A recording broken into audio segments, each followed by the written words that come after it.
Eric, quando o desafio que Deus me dá para cumprir, ou o desafio no qual eu me coloquei, segundo o propósito que Deus colocou no meu coração, parece uma montanha, parece grande demais, parece muito difícil, né?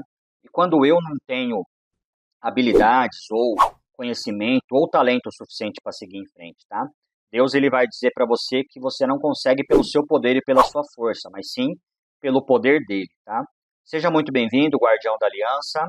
Nós estamos no 16º dia, o vídeo 16, tá? Da nossa oração de Jabes devocional, uma devocional de orações baseado na oração de Jabes. Esse é o dia 16 e o tema de hoje é pelo meu espírito. Vamos ao texto de hoje, está lá em Zacarias, capítulo 4, versículo 6. Estamos aqui com a minha Bíblia GPS, tá? Ela é uma Bíblia de estudo, nova tradução na linguagem de hoje, se você quiser acompanhar em casa, tá? Zacarias 4, versículo 6 diz assim: Depois disso, o anjo mandou que eu entregasse a Zorobabel a seguinte mensagem de Deus, o Senhor: Não será por meio de um poderoso exército, nem pela sua própria força que você fará o que tem de fazer, mas pelo poder do meu espírito. Sou eu, o Senhor Todo-Poderoso, quem está falando. Eric, quem foi Zorobabel, né? Que texto é esse? Zorobabel, ele foi um dos descendentes de Davi, tá? E pela ordem cronológica da descendência, ele seria um dos reis de Judá e Benjamim, né? Talvez até um dos reis de Israel.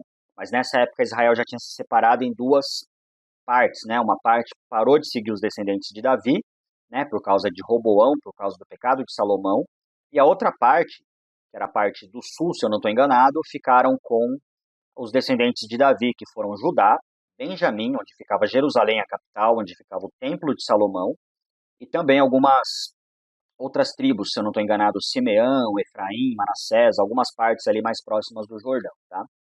E os reis foram seguindo, né? Alguns reis eles cometiam pecados contra Deus, adoravam outros deuses, levantavam postes a Azerá, a Baal, até alguns a Moloque, queimando os próprios filhos, coisa que Deus nunca mandou eles fazerem, né? Mas alguns desses reis eram reis bons, né? Que é o caso aí de Zorobabel, entre outros reis, né? Que a gente vê aí na leitura de Reis e na leitura de Crônicas, onde a gente vai ver que quando esses reis seguiam a Deus, derrubavam esses postes a outros ídolos, faziam sacrifícios, oravam a Deus, né?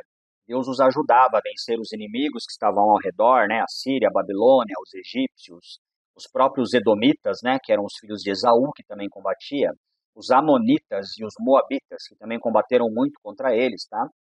Só que nessa época de Zorobabel, provavelmente eles já tinham sido presos no exílio, estavam provavelmente voltando, tá? O que foi o exílio? De tantos reis se afastarem de Deus, chegou uma hora que Deus permitiu que os inimigos levassem embora, né?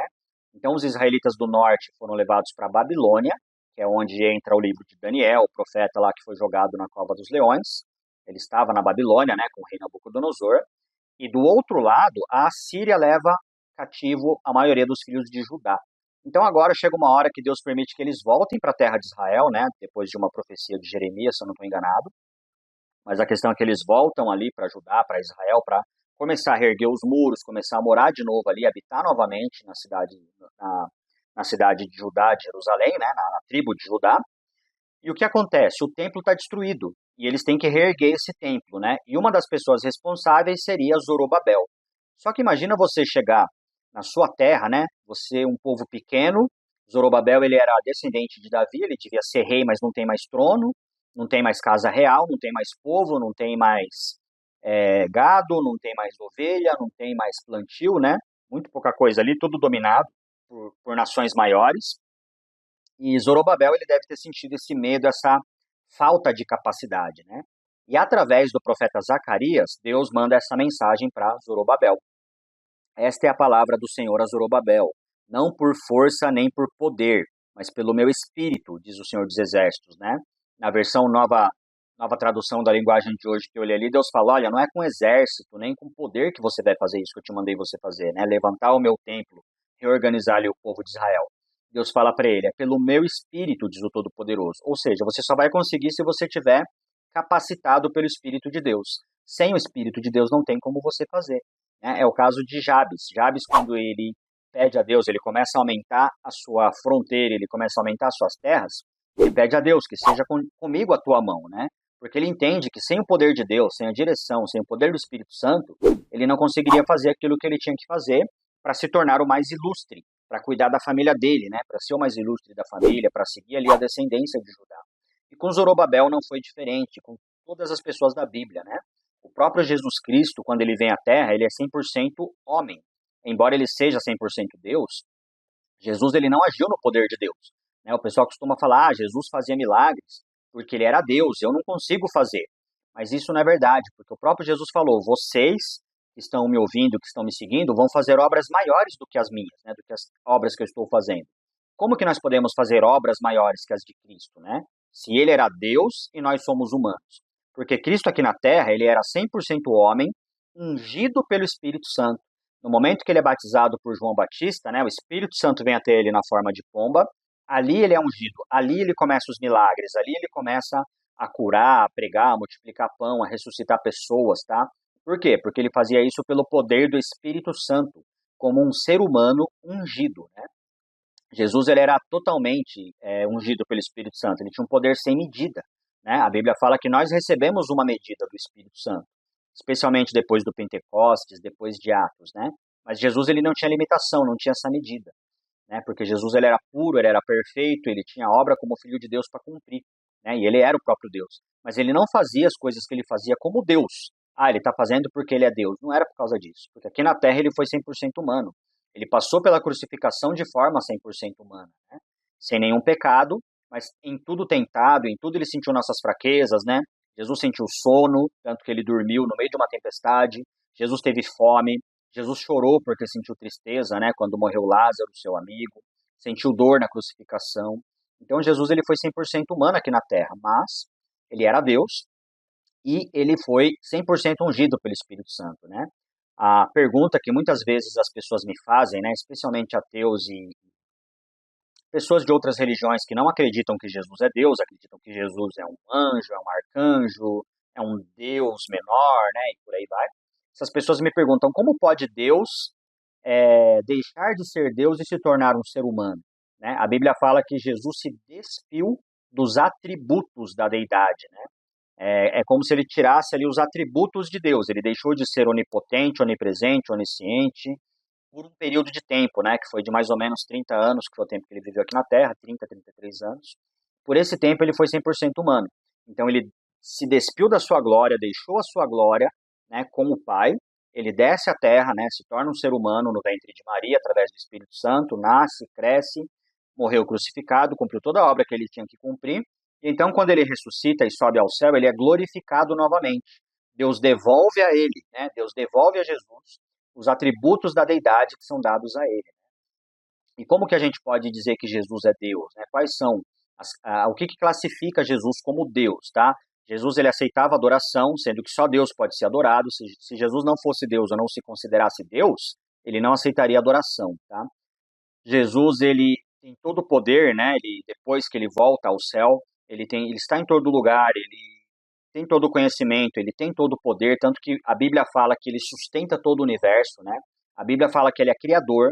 Lá em João nós vamos ver que tudo que foi criado por meio dele, sem ele nada do que veio a existir não viria a existir, né? Fala que ele era o verbo, que ele era Deus e estava com Deus. Também no livro de João, quando Jesus debate com os fariseus, a Bíblia fala que os fariseus queriam apedrejá-lo, né? Porque ele falava que era filho de Deus e se colocava como Deus. Então ele falava, o meu pai, aqueles que vocês dizem que é o seu Deus, né? É aquele que me mandou fazer os milagres que eu estou fazendo, né? E a Bíblia deixa claro que Jesus ele se colocava como Deus e por isso queriam apedrejá-lo, né? Não era uma coisa assim que ficava meio obscura, não. Jesus está falando ali, eu sou igual ao Pai, mas é porque, né? O Pai habita em mim, uma coisa meio assim simbólica. Não, Jesus ele deixava bem claro que ele era o Cristo, que ele era o Messias. Tanto que os fariseus cercam ele e falam, você vai nos deixar em expectativa até quando? Se você é o Messias, né? Se você é o Cristo, fala abertamente pra gente. Jesus fala, eu já falei, eu sou o Cristo, eu sou o Messias, eu sou o Filho de Deus, mas vocês não acreditam em mim, né? Então Jesus nunca negou que ele era o Filho de Deus, gerado por Deus, tá?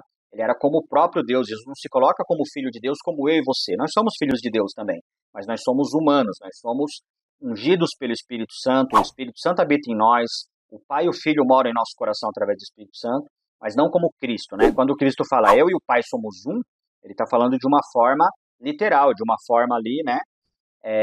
Amalgamada, colocada. Ele é o Pai e o Pai é ele, né? Ele fala eu estou no Pai e o Pai está em mim. Não é da forma que eu, Eric, estou em Deus, eu estou em Cristo, né? Porque o Espírito Santo habita em mim, o Pai e o Filho habitam no meu coração, como Jesus prometeu. O Espírito Santo vem para nos dar essa força, essa capacidade que nós estamos aprendendo na oração de Jabes, né? Mas no caso de Cristo, ele realmente é um com Deus, porque ele é Deus, tá? Então, se você é cristão, se você lê, se você estuda a sua Bíblia, você tem que estar focado nisso, né? Uma outra coisa que as pessoas me falam muito é, Eric, você só acredita na Trindade por causa da Igreja Católica, porque a Igreja Evangélica veio da Igreja Católica, por causa do Concílio de Nicéia, porque lá no Concílio decidiram que que Deus era trino, que Jesus era Deus, e você só acredita por causa disso. Dá a impressão que eu sou uma anta, né? Uma besta retardada, que alguém fala alguma coisa para mim e sem estudar, sem pesquisar, sem ler a Bíblia, sem aprender, eu vou lá e acredito em tudo que falam para mim, né? Ah, eu vou acreditar só porque falaram. Ah, eu vou acreditar só porque me contaram, né?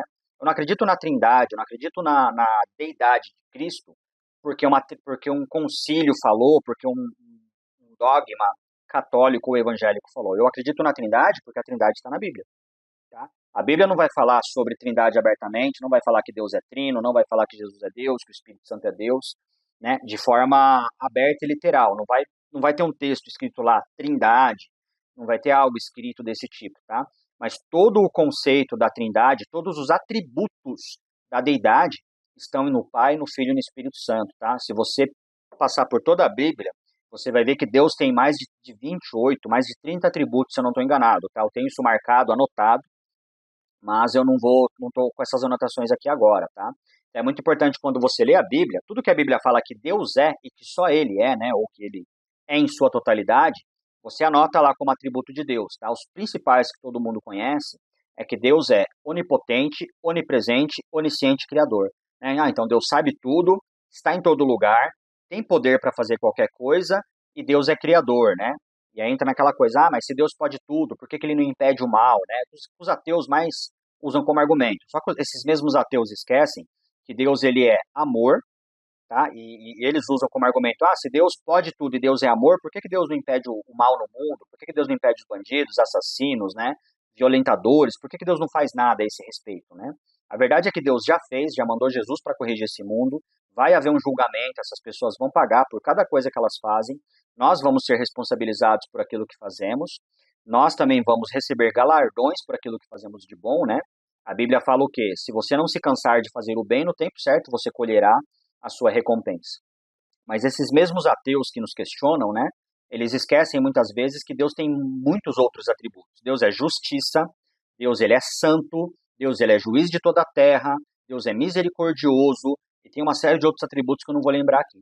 E todos esses atributos estão também em Cristo, tá? A Bíblia vai falar que Jesus também tem todos esses atributos de juiz, justiça, sabedoria, amor, onipotente, onipresente, onisciente, criador. Espírito Santo também, tá? O Espírito Santo também estava na criação, também é criador. O Espírito Santo fala, o Espírito Santo também é amor. O Espírito Santo também é justo, também é juiz, também convence do pecado, da justiça e do juízo.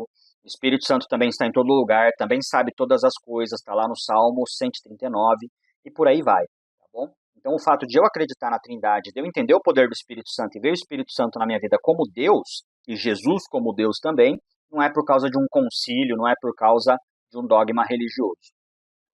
E o texto de hoje vai dizer o seguinte: até mesmo se a este monte disserdes, ergue-te e lança-te no mar, tal sucederá. E tudo quanto pedirdes em oração, crendo, recebereis. Mateus 21, 21 e 22. Você nunca se tornará verdadeiramente espiritual se ficar sentado desejando o selo. Você tem de fazer alguma coisa tão grande que não possa realizá-la sem auxílio. Phillips Brooks. Então você tem que buscar de Deus novos territórios e fazer uma coisa tão grande que sozinho, na sua capacidade, você não consegue. Você precisa do Espírito Santo de Deus. Não esquece de curtir esse vídeo, compartilha no grupo da igreja, grupos da família, grupo da empresa, manda lá no grupo da célula, nos pequenos grupos nos lares.